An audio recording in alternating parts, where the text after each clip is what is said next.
Greater Noida में बसे एक छोटे से गांव सुनपुरा में सन 2016 से संचालित है संस्थानम अभय दानम, एक ऐसी संस्था जिसमें मूक प्राणी एवं असहाय पशु पक्षियों के पालन पोषण से लेकर चिकित्सा तक की उत्तम व्यवस्था की जाती है। संस्था में उपस्थित चिकित्सक एवं अन्य सदस्य दिल्ली एनसीआर एवं अनेक क्षेत्रों से 24 घंटे असहाय पशु पक्षियों का रेस्क्यू कर जीवन दान देने का नेक कार्य कर रहे हैं।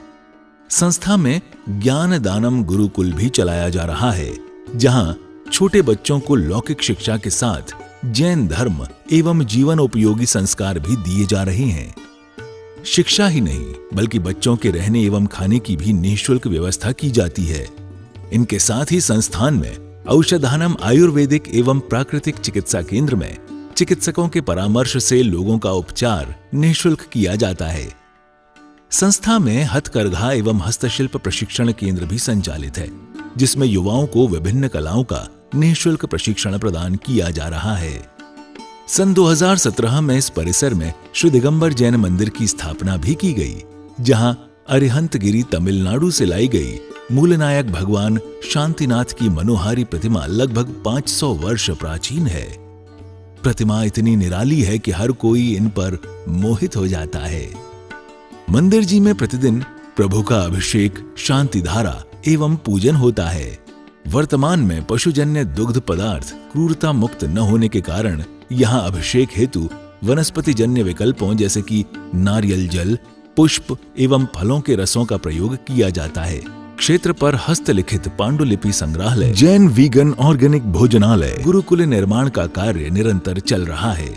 यदि आप भी ऐसे मनमोहक स्थान संस्थानम अभयदानम के किसी भी कार्य एवं क्षेत्र में सहयोग देना चाहते हैं तो संपर्क करें 9868356946 9329322040। आचार्य श्री उमा स्वामी विरचित तत्वार्थ सूत्र पाठशाला। मंगल आशीर्वाद परम पूज्य आचार्य श्री 108 श्रुत सागर जी महाराज, परम पूज्य आचार्य श्री 108 प्रमुख सागर जी महाराज। प्रेरणा स्रोत परम पूज्य मुनि श्री 108 प्रणम्य सागर जी महाराज एवं परम पूज्य पाठशाला प्रणेता मुनि श्री 108 हनुमान सागर जी महाराज। नमन करता स्वर्गीय श्री योगेंद्र कुमार जैन एवं स्वर्गीय श्रीमती आशा जैन, मोदीनगर, उत्तर प्रदेश। प्रायोजक ज्ञान दानम गुरुकुल। अंतर अब एक स्थान पर ठहरा, फिर दूसरे स्थान पर पहुंचा, तो बीच का जो विरह काल है, जब वो गैप था, तो उसे क्या बोलते हैं? अंतर काल का अंतरकाल, और अंतर में यहां पर संधि की गई है, उसको बांटा गया।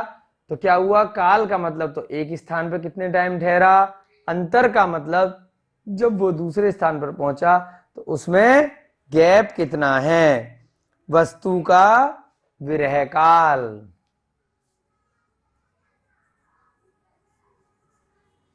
विरह बोलते हैं ना कि जो बिछुड़ जाना, जितने टाइम तक वो विरह की अवस्था में था तो कितना समय का गैप रहा। इसका कल हमने एक उदाहरण देखा था। जैसे कहने में आता है कि 24 तीर्थंकर चतुर्थ काल में हुए, तो एक के बाद एक तो हुए, लेकिन बीच में गैप रहा। तो एक तीर्थंकर के बाद दूसरे तीर्थंकर के आने में जो विरह काल रहा, उसको क्या बोलते हैं? अंतर। एक उदाहरण के तौर पे वह भी बन सकता है। उदाहरण,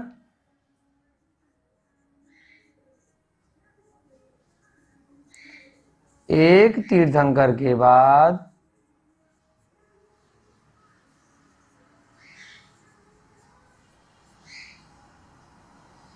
दूसरे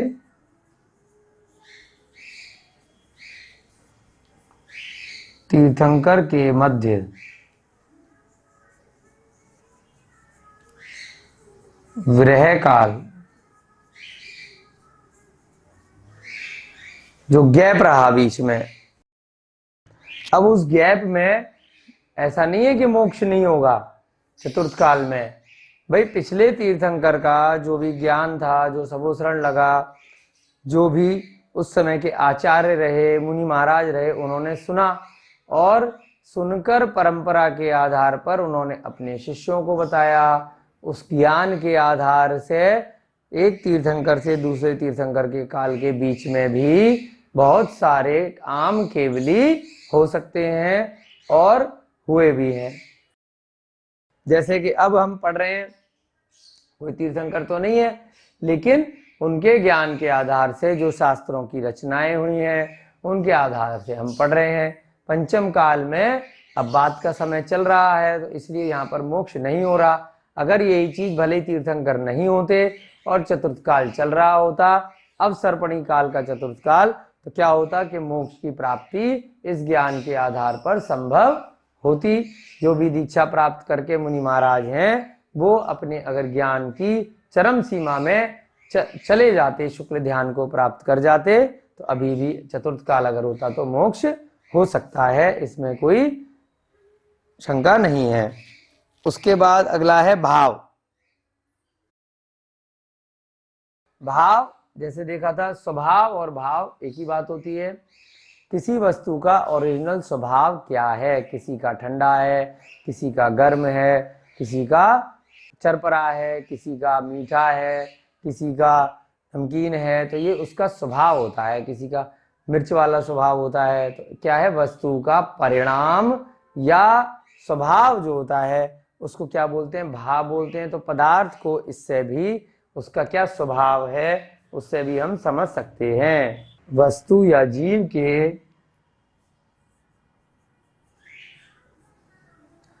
वस्तु के परिणाम,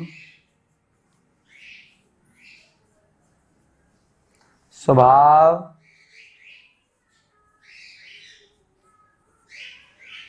गुण। जैसे अग्नि का स्वभाव क्या है, गर्म, उष्णता बोलते हैं, और जल का स्वभाव शीतलता। तो ये ऑटोमेटिक है। अग्नि को आपने पानी डाल दिया तो वो बुझ जाएगी, ऐसा नहीं है कि अग्नि ठंडी हो जाए, है ना, हल्की हो सकती है लेकिन क्या कभी भी वो शीतलता नहीं देगी। ऐसी जल है, आपने अग्नि के माध्यम से भले थोड़ी देर के लिए गर्म कर लिया, जैसे ही वो कुछ समय रखा रहेगा तो वापस अपने स्वभाव में आ जाएगा, शीतल हो जाएगा। तो जल का स्वभाव है शीतलता। अल्प बहुत्व,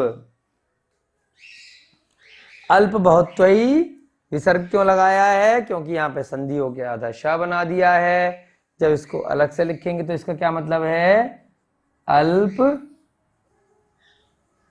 बहुत्व, यानी कि छोटा बड़ा। अब छोटा बड़ा किसी भी वस्तु को क्या है, किसी से कंपैरिजन करेंगे, तुलना करेंगे, तभी होता है। कोई वस्तु अगर अपने आप में है तो वो छोटी बड़ी नहीं होती। जैसे हमने एक लाइन खींची है, अब किसी से पूछी जाए कि ये लाइन छोटी है या बड़ी है, क्या बताओगे, ना छोटी है ना बड़ी है। क्यों, क्योंकि किससे कंपैरिजन करें। अब एक लाइन ऐसे खींच दी, तो अब ये लाइन छोटी है या बड़ी है, और ये लाइन छोटी है या बड़ी है, बड़ी। तो हम एक दूसरे को कंपैरिजन कर सकते हैं। ये लाइन इसकी तुलना में छोटी है और एक लाइन और बना दी। अब ये लाइन बोला कि ये लाइन छोटी है या बड़ी है, फिर कंफ्यूज हो गए भाई। अब क्या बोला जाएगा, इसकी तुलना में ये बड़ी है और इसकी तुलना में ये लाइन छोटी है। तो तुलनात्मक अध्ययन जब किसी वस्तु या पदार्थ का करते हैं तो उसे क्या कहते हैं, अल्प बहुत्व। किसी अन्य वस्तु की अपेक्षा से किसी वस्तु की कम या अधिकता को मापना। किसी अन्य वस्तु की अपेक्षा से कम अथवा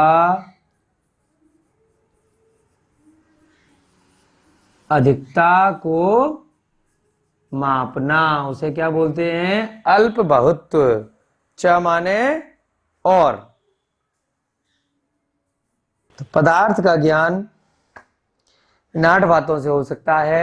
इन सभी को और डिटेल में समझने के लिए किसी दिन हम गुण स्थान की चर्चा अलग से करेंगे, तब और अच्छे से समझ में आ जाएगा कि गुण स्थान में कौन से जीव कितने होते हैं, है ना। अंत्या दृष्टि जीव, सम्यक दृष्टि जीव, शासन सम्यक दृष्टि जीव, है ना, संहिता संयत सम्यक दृष्टि जीव। इस प्रकार से आगे बढ़ते हुए हम लोग 14 प्रकार के गुण स्थान में चर्चा किसी दिन करेंगे।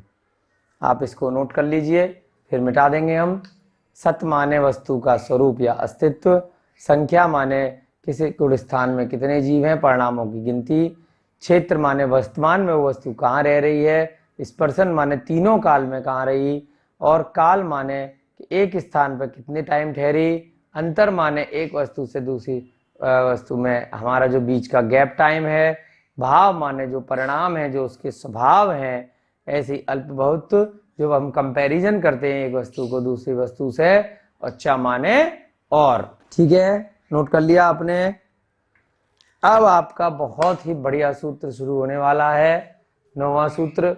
यहां से आपकी अभी तक क्या चर्चा चल रही थी, सम्यक दर्शन से रिलेटेड और 7 तत्वों की बात चल रही थी, क्योंकि सम्यक दर्शन में क्या था, 7 तत्वों का श्रद्धान सम्यक दर्शन था, तो इसलिए तत्व समझाए। फिर तत्व के साथ में बताया कि तत्वों को किन किन तरीके से अलग अलग माध्यम से समझा जा सकता है।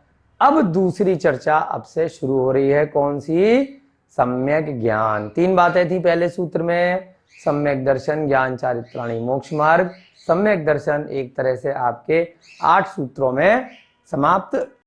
किसकी चर्चा शुरू हो रही है अब 9वें सूत्र से, सम्यक ज्ञान। ज्ञान को उस दिन भी बताया था, कई लोग ज्ञान भी बोलते हैं, तो वो बिल्कुल ठीक है, बल्कि ज्यादा शुद्ध यही है कि ज्ञान बोला जाए, क्योंकि ज में हम नीचे कुंडी घुमाते हैं तो ज से बनाया तो ज्ञान, परंतु बोलने में आम व्यवहार में वर्तमान में ज्ञ वर्ड आता है ग से मिला हुआ, तो दोनों प्रकार से आप बोल सकते हैं। ज्यादा शुद्ध कौन सा है, ज्ञान। क्या बोलेंगे, ज्ञान, सम्यक ज्ञान। 9वां सूत्र करेंगे, बहुत ही इंटरेस्टिंग सूत्र है, आनंद आएगा आपको। बोर तो नहीं लग रहा तत्वार सूत्र, लगना भी नहीं चाहिए, बिल्कुल ठीक, क्योंकि देखिए जैन धर्म में आप लोगों का जन्म हुआ है, तो कुछ तो पुण्य आपने पिछले भवों में बहुत ज्यादा किया ही होगा। अगर जन्म हुआ है, जिसका नहीं भी हुआ है, तो अब उसको उसके पुण्य के वशीभूत होकर तत्वार सूत्र का वाचन करने को मिल रहा है, सुनने को मिल रहा है, समझने को भी मिल रहा है, तो उस मौके को छोड़ना नहीं है, क्योंकि चतुर्गतियों के जो दुख हैं वो संसार में बहुत ही कष्टदायी हैं। उनसे अगर बचना है, अगर मुक्ति को प्राप्त करना है, सारे संसार के जितने भी धर्म हैं, जितने भी मत हैं, वो कहते तो हैं कि मुक्ति है, लेकिन कोई कोई भी धर्म, कोई भी मत उसका सटीक वर्णन नहीं कर पाता। कोई कहता है मृत्यु हो गई तो मुक्ति हो गई, चाहे पूरे जीवन भर कितने भी बुरे काम किए हों, पाप कर्म किए हों, लोगों को, दूसरे जीवों को कष्ट दिया हो, तो उसके बाद भी मुक्ति हो गई। नहीं, अगर इस जीवन में आपने अन्य जीवों को बहुत कष्ट दिया है तो आपको अगले भवों में भोगना ही पड़ेगा। तो जब तक आपके सारे कर्म यहीं इसी जन्म में नहीं झड़ जाते, नहीं समाप्त हो जाते, तब तक आपको मुक्ति नहीं हो सकती। संसार के स्वरूप का सच्चा सच्चा ज्ञान, चतुर्गतियों के दुख और उनसे पार पाने की जो विधि है वो तत्वार सूत्र में बताई है, जो जैन धर्म में ही मात्र बताया गया है। तो आप लोगों का बहुत ही पुण्य का उदय है, जिसमें आपको ये सब पढ़ने को मिल रहा है। तो इसलिए बिल्कुल भी बोर होकर इसको मत समझिए। समझ में नहीं भी आ रहा है, कोई बात नहीं, नोट्स बना के रखिए, कभी तो आएगा, कभी तो ज्ञान में वृद्धि होगी।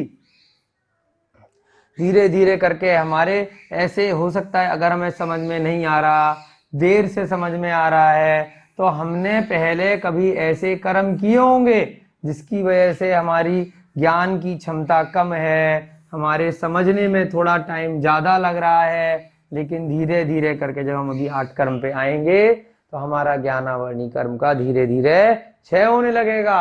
हमने औरों के ज्ञान में अंतराय उत्पन्न किया होगा, जिसकी वजह से हमें हो सकता है दिक्कत आ रही होगी। जब ये सारा ज्ञान हमें मिल जाएगा तो हम उसको दूर करने का प्रयास करेंगे। जो गलतियां हमने पिछले भवों में या इसी भव में अभी पूर्व के समय में, पूर्व के काल में कर दी हैं, उनको हम ठीक कर सकते हैं।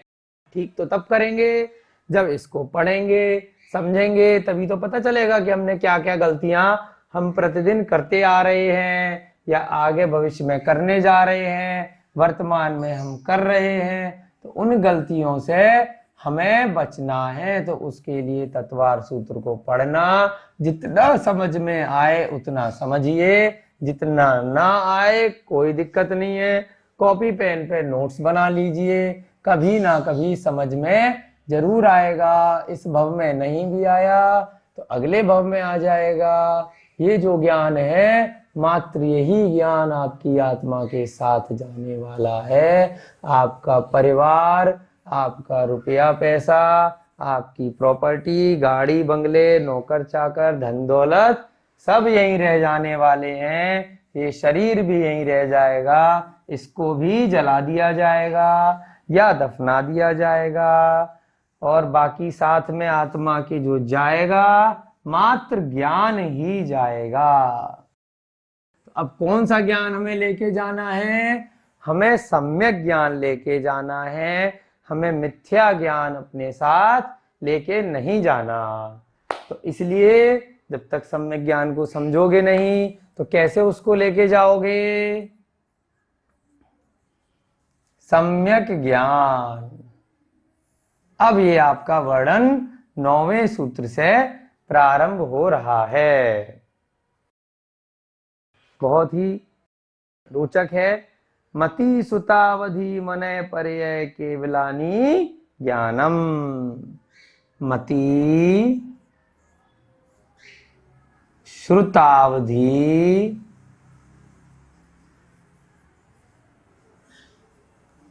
उसके बाद मनः पर्यय केवलानी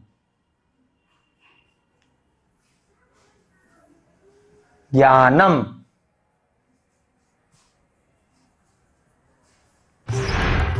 आचार्य श्री उमा स्वामी विरचित तत्वार्थ सूत्र पाठशाला। मंगल आशीर्वाद परम पूज्य आचार्य श्री 108 श्रुत सागर जी महाराज, परम पूज्य आचार्य श्री 108 प्रमुख सागर जी महाराज।